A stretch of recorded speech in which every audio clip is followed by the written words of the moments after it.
Hello बच्चों, कैसे हैं आप लोग। मैं आशा करता हूं कि सभी बच्चे पूरी तरह से स्वस्थ होंगे और अच्छे होंगे।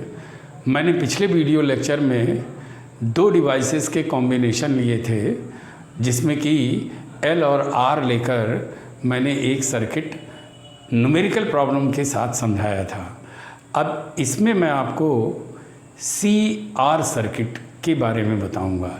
सी का मतलब हुआ कैपेसिटर या संधारित्र और आर का मतलब हुआ रेजिस्टेंस या प्रतिरोध। इन दोनों को हम लोग सीरीज़ में लेंगे, ठीक उस तरह से जैसे पीछे मैंने लिया था। यहाँ पर कुछ इस तरह से लेंगे।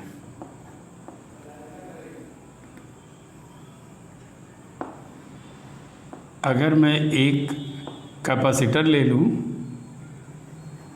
और एक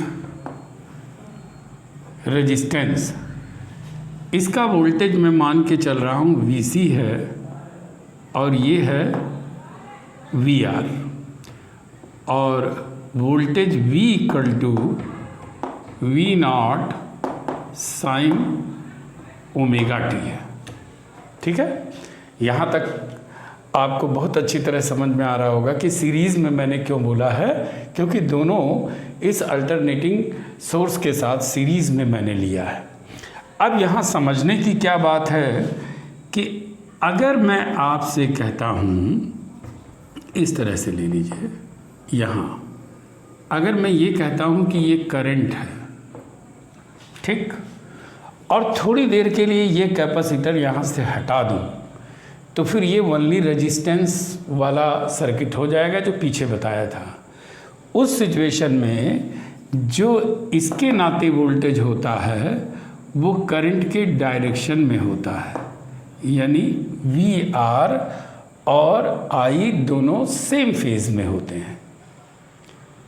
अब ज़रा देखिए, अगर मैं केवल कैपेसिटर ले लूँ और ये रेजिस्टेंस हटा दूँ, तो आपको ध्यान होगा कि यहाँ वोल्टेज लैग करता है कितना, 90 डिग्री, यानी इसको बोलते हैं हिंदी में पश्चगामी, पीछे रहता है किससे, करंट से। तो आपको VC जो मिलेगा, पहले वाले में मैंने ऊपर बनाया था यानी आगे था, ये बाद में आया, अब ये आगे है, ये पीछे हो गया। तो देखा आपने, VC ये है, VR ये है। अगर यहाँ से इस तरह से एक रेक्टेंगल बना दें, तो आप देखोगे अगर VC ये है तो VC ये भी होगा, और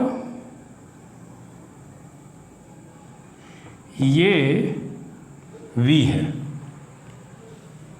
ठीक, इस V को हम बोलेंगे कि VR और VC का ये रिजल्टेंट है, रिजल्टेंट फाई।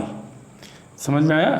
VR और VC का रिजल्टेंट V है, और ये फाई क्या है, इस I के साथ रिजल्टेंट का वोल्टेज।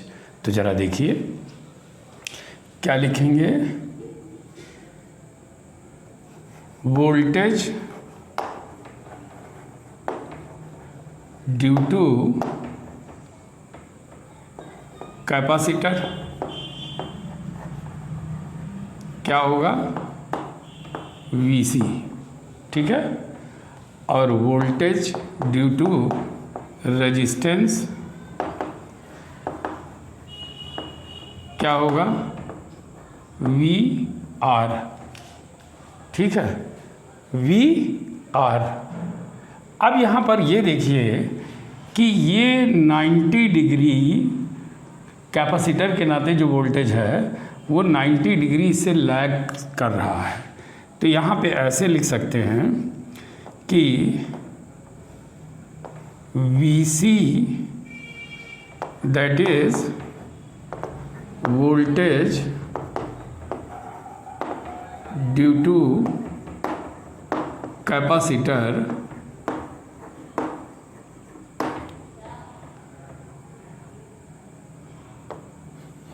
लैक्स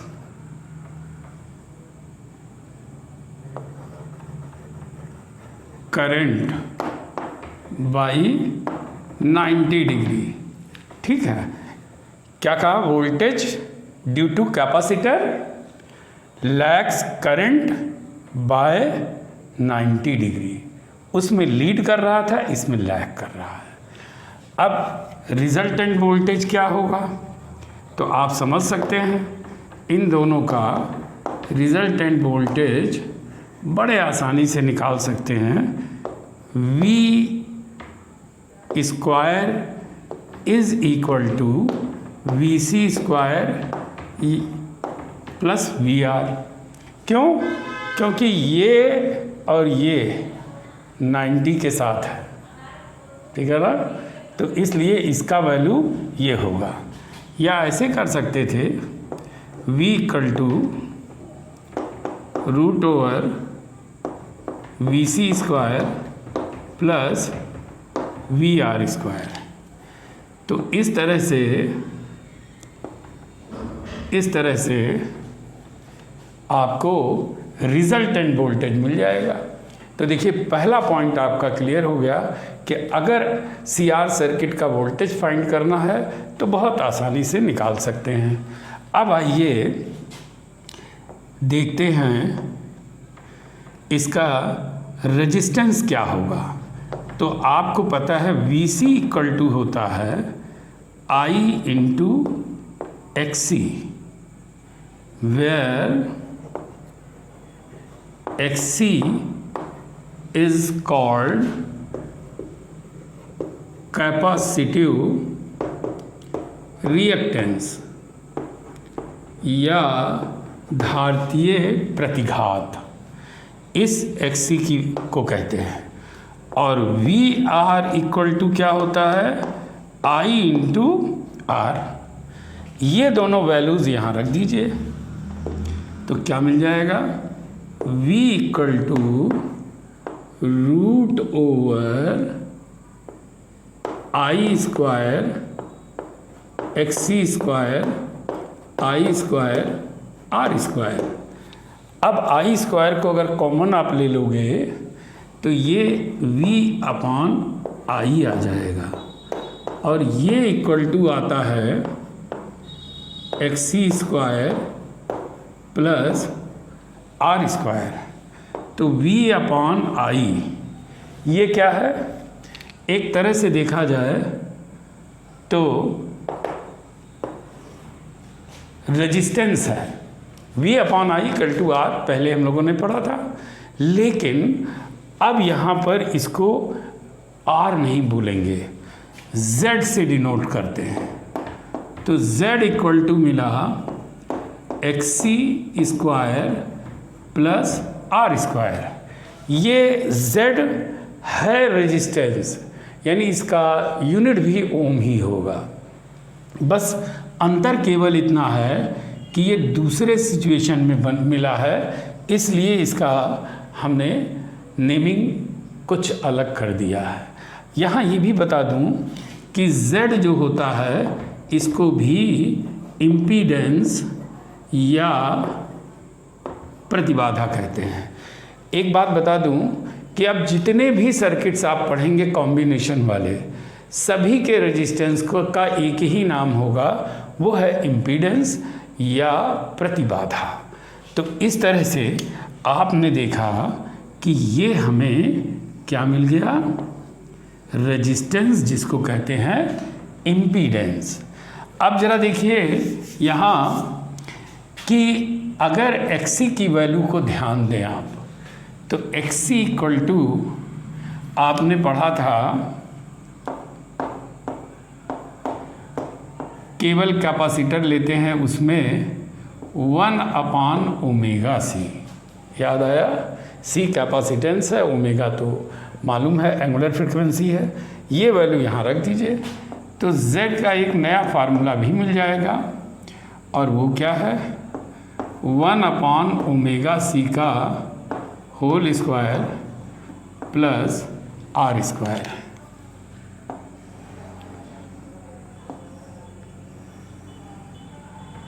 ठीक है, तो इसका मतलब सेकंड पॉइंट भी अब आपको क्लियर हो गया। एक तो रिजल्टेंट वोल्टेज पता चल गया और अब क्या पता चल गया, इसका रेजिस्टेंस जिसको बोलते हैं इम्पीडेंस। अब आइए फेज डिफरेंस पे भी कुछ बात हो जाए। फेज डिफरेंस कैसे निकालेंगे? फेज डिफरेंस के लिए ये फाई की वैल्यू निकालनी होती है। ये परपेंडिकुलर हो गया और ये बेस हो गया, तो tan फाई इक्वल टू जब निकालेंगे आप तो ये आएगा VC अपॉन VR या I into XC upon I into R। अगर I को I से कैंसिल कर दें और XC की ये वैल्यू उठा के यहाँ रख दें तो tan phi equal to 1 upon omega CR मिलेगा।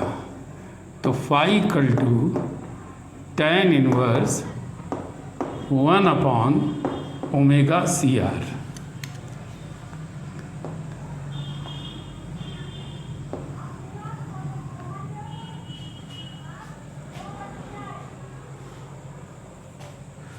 tan फाई इक्वल टू ये, तो फाई इक्वल टू ये। तो इस तरह से आपको फेज डिफरेंस भी मिल गया क्या होना चाहिए। अब आइए हम इन तीनों पॉइंट्स को लेते हुए एक न्यूमेरिकल प्रॉब्लम देखते हैं। देखिए न्यूमेरिकल प्रॉब्लम इस पर बेस्ड क्या है कि कैपेसिटेंस ये पता है, ये है 2.5 अपॉन पाई माइक्रोफैरड और ये है रेजिस्टेंस 3000 ओम। VRMS वोल्टेज मतलब दे रखा है। वोल्टेज जब भी कोई दे रखा हो तो इसका मतलब मेज़रमेंट से मिला है, और मेज़रमेंट से मिला है तो VRMS ही होगा, ठीक है ना। और F इक्वल टू 50 हर्ट्ज़ इसकी फ्रीक्वेंसी दे रखी है। अब अगर कहा जाए आपसे कि XC इक्वल टू क्या होगा, तो आपको पता है ये होता है 1 अपॉन ओमेगा C, ठीक है। और अगर इसको थोड़ा सॉल्व करें तो ओमेगा को लिखते हैं 2 पाई FC। तो ज़रा देखते हैं क्या मिलेगा। 1 अपॉन 2 पाई, F की value 50 and C equal to 2.5 upon pi into 10 to the power -6, ठीक है ना। ये C की वैल्यू माइक्रोफैरड से हमने फैरड में चेंज कर ली। तो देखिए पाई से तो पाई कैंसिल हो रहा है और ये 5 हो जाएगा। इसका मतलब XC इक्वल टू जो मिलेगा वो मिलेगा, पहले तो इसको ऊपर कर दिया जाए, इसका इससे इसका सबका मल्टीप्लाई कर देंगे तो मुझे लगता है 125 मिलेगा। और जानते हैं आप 125 का मतलब हुआ कि अगर 1000 इंटू 10 पावर 3 कर दें अपॉन 125 तो जानते हैं ये कितनी बार जाएगा। अगर मैं इसको 8 टाइम्स ले जाऊं, 8 5 जा 40, 8 2 जा 16 और 28, ये 8 बार जाएगा सीधे सीधे। यानी इसका मतलब कि यहाँ पर जो वैल्यू मिलेगी, और एक चीज़ बताना था, ये 2.5 अपॉन पाई है इंटू 10 पावर -6, ओके। तो ये आ जाएगा 8000 ओम। यहाँ पर थोड़ा सा कहीं पे गड़बड़ी हुई हो सकती है, जैसे 2 पाई FC है तो 2 पाई FC ओमेगा इक्वल टू निकल आया, और C की वैल्यू को मैं रखूँगा 2.5 अपॉन पाई, ठीक है, ये भी इंटू 10 पावर 6, तो ये आ जाएगा XC। अब ज़रा देखिए यहाँ Z इक्वल टू जब आपको निकालना हो तो क्या करेंगे, XC square plus R square, और ये वैल्यू यहाँ 8000 है, स्क्वायर कर दीजिए और r की वैल्यू पहले से दे रखा है 3000 का स्क्वायर, ये हो जाएगा। अब जो भी आ जाए इसको आप देख सकते हैं। वैसे तो मैंने कोशिश किया था कि यहाँ पर 400 मिले, लेकिन देखता हूँ फिर से कि 5 2 जा, ये तो हो गया 10, तो शायद यहाँ पर थोड़ी सी मिस्टेक हुई है। क्या मिस्टेक है? अगर मैं पाई से पाई कैंसिल कर दूँ, 5 2 जा 100 हो गया, 100 को इससे करेंगे तो यहाँ 25 आएगा, यानी ये आ जाएगा 250। यही गड़बड़ हो रहा था, 250 होगा, ठीक है। और जब 250 होगा तो ये 4 बार जाएगा, यहाँ आ जाएगा 4, तो ये आ गया 4, ठीक है। तो कैलकुलेशन में थोड़ी सी गड़बड़ी हो गई। अब ये आप देख सकते हो कि Z इक्वल टू बड़े आराम से आप ले लोगे 5000 ओम, आ रहा बिल्कुल क्लियर कट। अब आइए देखते हैं आई नॉट की वैल्यू क्या होगी। तो I naught equal to V naught upon Z होना चाहिए। अब यहाँ पे थोड़ा सा ट्विस्ट है कि वी नॉट की वैल्यू क्या होगी। तो आप लोगों ने पढ़ा है, पीछे मैंने बताया भी अपने वीडियो लेक्चर में कि ये वी नॉट अपॉन √2 होता है। इसका मतलब ये हुआ कि V R M S into √2, समझ रहे हैं। तो अगर मैं यहाँ पे रख दूँ V R M S √2 upon Z, तो निकल आएगा। और इसमें कोई दिक्कत नहीं, इसलिए कि वी आर एम एस हमें 200 मालूम है। तो क्या हो जाएगा 200 √2 अपॉन 5000, तो ये इससे कट गया, 2 2 जा 4, तो ये आ जाएगा 100, तो 0.04 √2 आएगा। देख लीजिएगा, ये इतने एम्पियर ये आ गया। अब आपका आखिरी पॉइंट बचा है tan phi, यानी ये फाई निकालना है। तो अगर ये फाई निकालना चाहते हैं तो मैं यहाँ निकाल देता हूँ, जगह नहीं है, तो यहीं पे समझ जाएंगे। 1/ω CR, या 1 कहने की जगह ये लिख दें XC/R, और XC की वैल्यू तो हम लोग को पता ही है क्या है, 4000/3000 tan phi, यानी 4/3। तो आपने देखा कि कितना आसानी के साथ ये पूरा सर्किट आपको समझ में आ गया होगा कि अगर रिजल्टेंट वोल्टेज फाइंड करना है तो भी निकाल सकते हैं, इम्पीडेंस क्या होगा, प्रतिबाधा सॉरी, तो ये Z निकाल देंगे आप, फेज डिफरेंस क्या होगा वो भी निकाल देंगे, और उसके साथ साथ आई नॉट की वैल्यू भी आप निकाल सकते हैं। तो अगर आपको ये मेरा पूरा वीडियो लेक्चर पसंद आया हो, अच्छा लगा हो और समझ में आया हो, तो आप इसे लाइक कीजिए, ढेर सारे लोगों में शेयर कीजिए, और अगर नए व्यूवर्स हैं तो इसे सब्सक्राइब कीजिए। Thank you.